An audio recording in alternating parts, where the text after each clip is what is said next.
How's it going? Good. Everything all right? Yep. Any problems? Nope. What kind of stuff, what kind of activities have you been doing? Jacob is a boy who I met as really a young child who was referred to me by a pediatric orthopedic surgeon. And he had a leg length discrepancy. And he had kind of an unusual condition where the growth plates on one side of his body were just shutting down. It wasn't related to a specific trauma. It wasn't one specific growth plate. So it was pretty dramatic.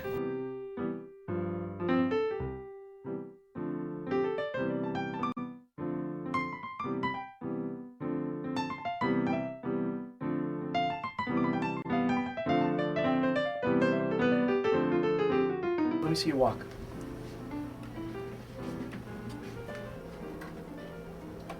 Yeah, stand up straight. Walk again. You're walking very nicely. We just, as you know, we did a 9 centimeter, most recently we did a 9 centimeter lengthening of the femur up here. And you can see it's beautiful. He was getting his teeth cleaned, and the hygienist might have had, I think she had a son, similar problem, and noticed it and brought it to our attention. From there on, then we went and had him checked, and then we found out he had the deficiency. Like, they were using big words, so I didn't really understand what they were talking about. I was like really little, so all I knew is that I had to have surgery. The bottom line is that Jacob ended up having 3 sequential limb lengthening surgeries over the course of several years that totaled 23 centimeters of lengthening, which is a huge amount of lengthening. It's 8 to 9 inches of length. Pull your ankles up. Pull this one up. Point your ankles down.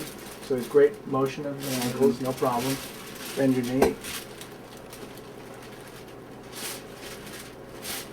Jake, he was active, but he used to run, but he never had a problem with running. And then his walk, how kids used to have their little bob tongue. We thought that was something with kids, but it was weird because it never showed signs. That's pretty overwhelming, and to say, okay, your child is coming in now, and yeah, you notice that he has a 5 centimeter discrepancy, 2-inch discrepancy. But unfortunately, that's not it. It's not just going to end now because there's no growth coming out of this growth plate. We have to project, and we can say that over the course of his development, the left side's going to grow normally, but the right side's not, so he's going to continue to get short. Basically, what you're saying to them is it's going to get worse, and that we're going to have to do not just 1 surgery, but we're going to have to do 2 and maybe even 3 surgeries to keep up with this discrepancy. When he explained what he was going to do with the surgery and stuff, Jake was right in the room with him.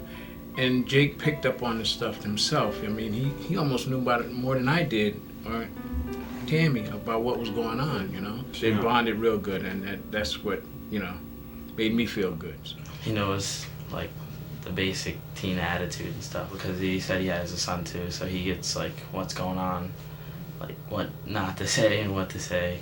He has a good hip and a good knee and a good ankle and a good foot, just a short leg. So by lengthening him, he's remained quite active, and he's a great kid. He plays for his school basketball team and functions very, very well. Seems just like any other wise guy teenager. I think it's nice to reflect for a moment on what we've accomplished. I can tell you, for me, you are the biggest lengthening that I've done. Just when you look at the cumulative effect, we've done something pretty unique here. In terms of 23 centimeters. Just to get a sense of what 23 centimeters is, it's over 9 inches. That's how much. That leg would have been over 9 inches shorter than the other leg.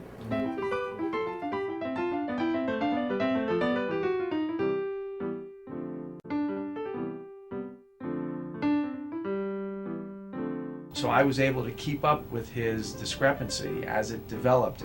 As he grew, it became more and more apparent. And because of that, he really developed normally. He was active in athletics and socially, never was marginalized, never developed even the psyche of a child who had this big problem. Be a good boy. All right, Yeah. good. Thank you. Thank so you. much. My Thank pleasure. you. My pleasure.